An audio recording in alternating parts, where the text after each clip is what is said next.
रामगढ़ शहर को विकसित करने के लिए जिले के अधिकारी बड़ी तन्मयता से कार्य कर रहे हैं। हर दिन बैठकें होती हैं और अधिकारियों को समन्वय बनाकर विकास कार्य करने का निर्देश दिया जाता है। लेकिन यह विकास धरातल पर कितना पहुंच रहा है, इसका प्रत्यक्ष उदाहरण शहर का हृदय स्थली बिजुलिया तालाब है। यहाँ morning walk, evening walk, yoga, evening event, open gym और कई सांस्कृतिक कार्यक्रम भी अक्सर होते रहते हैं। लेकिन यह बिजुलिया तालाब अब आम नागरिकों के लिए खतरनाक साबित होने लगा है। तालाब के चारों ओर झाड़ियों का अंबार है। बरसात के दिन में जहरीले सांप, बिच्छू और अन्य जीव जंतु का यहाँ बसेरा हो गया है। गंदगी ऐसी है कि नाक बंद करने पर लोग मजबूर हो जा रहे हैं।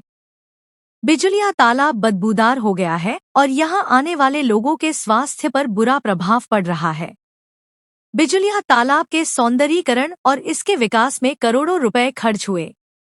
लघु सिंचाई विभाग और डीएमएफटी फंड का करोड़ों रुपया इस तालाब के सौंदर्यीकरण और विकास पर खर्च हो चुका है, लेकिन इसका लाभ आम नागरिकों को कतई नहीं मिला।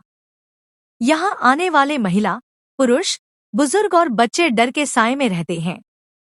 किसी को रास्ते में सांप मिलता है तो किसी को गंदगी से गुजरना पड़ता है। इस तालाब में रोशनी के लिए लगाए गए बिजली के खंभे भी अब दिखावे की वस्तु बनकर रह गए हैं। Ramgarh chamber of commerce and industries के पूर्व अध्यक्ष दुर्गा प्रसाद सिंह ने जिला प्रशासन से 26 साल पुराना वाला बिजुलिया तालाब लौटाने का आग्रह किया है। बार एसोसिएशन के अध्यक्ष आनंद अग्रवाल ने बिजुलिया तालाब के विकास के नाम पर घोटाले होने का आरोप लगाया है। झारखंड फेडरेशन ऑफ चैम्बर के पूर्व उपाध्यक्ष अमित साहू ने भी कहा कि यह बिजुलिया तालाब नहीं, घोटाले का तालाब है।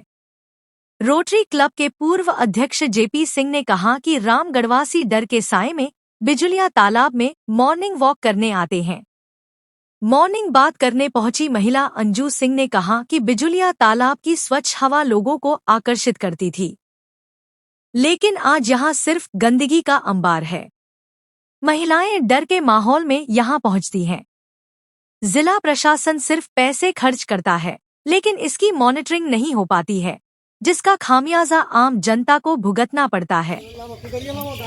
छावनी परिषद की तरफ से बिजुलिया तालाब को कुछ भी व्यवस्था नहीं किया गया है। हम लोग मॉर्निंग वॉक आते हैं, रोज सांप से हम लोग का सामना होता है, डर डर के हम लोग घूमते हैं। हर झाड़ी उपज गया है, इतना गंदगी है, हर जगह चलते हैं, बहुत सारा गंदगी, हर तरह का जीव जंतु, तो इस तरह का कोई व्यवस्था नहीं है। बिजुलिया तालाब का मतलब इतना गंदगी, आज तक हम लोग इतने साल में ऐसा व्यवस्था अभी तक कभी नहीं देखे थे। छावनी परिषद और डीसी साहब से क्या अपेक्षा करते हैं? हम लोग डीसी साहब से यही उम्मीद करते हैं एक बार आके खुद से वो देखें कि हम लोग किस तरह से यहाँ घूमते हैं और कितना हम लोग का बुरा हाल रहता है और कैसे हम लोग डर डर के चलते हैं। हर दिन सांप, हर दिन गंदगी, कुत्ता।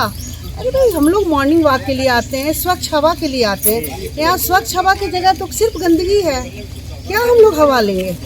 तो एक बार डीसी साहब से हम लोग का यही उम्मीद है, आग्रह है कि एक बार आके इस चीज़ को देखें और इस पर विचार बनाएं। प्रशासन से यही मेरा अपील है कि हम लोग पहले वाला ही बिजुलिया तालाब लौटा दो।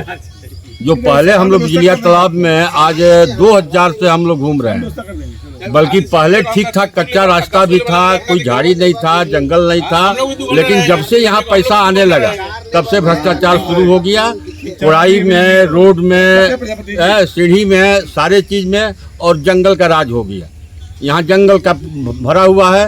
जब मॉर्निंग वॉक में हम लोग आते हैं, सांप, बड़ा बड़ा सांप निकलता है। बताइए कि घटना घट जाए, घटना घट जाए, उसके बाद क्या होगा? तो प्रशासन से मेरा यही आग्रह है, अपील है कि बिजुलिया तालाब पर विशेष ध्यान दिया जाए। बस।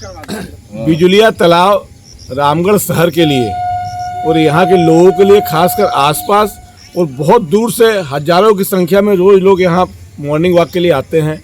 शाम को बच्चे यहाँ बहुत बड़ी संख्या में अपना खेलकूद करने आते हैं, बुजुर्ग यहाँ आते हैं, योग की क्लासेस होती है। लेकिन सुविधा के नाम पर इस तालाब में कुछ भी नहीं है। पूरा तालाब झाड़ी में बना हुआ है। आज क्या, प्रतिदिन हम लोग जब मॉर्निंग वॉक के लिए घूमते हैं तब बड़े बड़े सांप हम लोग के सामने से क्रॉस करते हैं। मन में भय का वातावरण बना रहता है। महिलाएं घूमने के नाम पर आधा तालाब घूमती वापस आ जाती हैं। सुविधा का कोई यहाँ व्यवस्था नहीं है। समस्या ही समस्या इस तालाब में है। पहले भी करोड़ों रुपए की लागत से बिजली तालाब का सुंदरीकरण हो चुका है, इस पर आपका क्या कहना है? देखिए, ये सब एक घोटाला है। अगर इसकी जांच की जाए, उपायुक्त महोदय के द्वारा इसकी जांच की जाए, तो ये पूरा पैसा जो भी ठेकेदार हैं उनकी जेब में चला गया है। कुछ भी नहीं बनाया गया, सिर्फ एक घाट बना दिया गया है, बाकी कुछ भी यहाँ नहीं हुआ। एक लाइट की व्यवस्था नहीं है। कैंटोनमेंट के द्वारा 9 लाख रुपये का एक मास्क लाइट लगाया गया है, जो लगने के दिन से आज तक चालू नहीं हुआ। कुछ भी यहाँ नहीं है, सिर्फ और सिर्फ यहाँ लूट हुई है इस काम की। ये बिजुलिया तालाब नहीं, ये घोटाला तालाब है। 3 बार यहाँ आवंटन हो चुका है सरकारी राशि। एक बार लघु सिंचाई से, 2 बार डीएमपी फंड से, और 3 बार की राशि में करोड़ों रुपया का यहाँ पर गोलमाल हुआ है। मैं रामगढ़ के प्रशासनिक अधिकारियों से, खास करके डीसी महोदय से आग्रह करूंगा कि सभी ठेकेदारों पर कठोर से कठोर कार्रवाई करें और बिजलिया तालाब को हम लोग मॉर्निंग वॉक करने के लायक बनाएं, क्योंकि मात्र शहर का एक ऐसा तालाब है, एक ऐसा जगह है जहां पर लोग हजारों की संख्या में मॉर्निंग वॉक करने आते हैं। और लगातार हम लोग देखते हैं यहाँ पर जहरीले सांप यहाँ पर निकलते हैं। हम लोग को भय का वातावरण बनाता है। इसे उपायुक्त महोदय से आग्रह है कि जल्द से जल्द इसका जीर्णोद्धार कराया जाए। हमारे रामगढ़ शहर में एकमात्र एक तालाब है जिसमें कि हम लोग सारे रामगढ़ शहर के वासी लोग मॉर्निंग वॉक के लिए आते हैं, सपत्नीक आते हैं। लेकिन दुर्भाग्य की बात है कि छावनी परिषद के अधीक्षक और डीसी महोदय से मेरा खास निवेदन है कि करोड़ों रुपया के यहाँ फंड आया, हर तरह का फंड आया, डीएमएफटी हो, छावनी का हो, जैसा भी हो, सुंदरीकरण के नाम पर घोटाला पर घोटाला हुआ। आज तक सुंदरीकरण यहाँ धरातल पर उतरते नहीं देखा। और मज़ेदार बात है कि यहाँ इतनी गंदगी है कि दुनिया भर के सारे रेप्टाइल्स, जहरीले सांप घूमते हैं। मॉर्निंग वॉक पे भय का वातावरण रहता है। हम लोग बहुत आतंकित रहते हैं। उपायुक्त महोदय, छावनी परिषद के अधीक्षक महोदय, आपसे बहुत निवेदन है और एक हिदायत है रामगढ़ वासी की ओर से कि आप इस पर तत्काल कोई उपाय करें, विचार करें।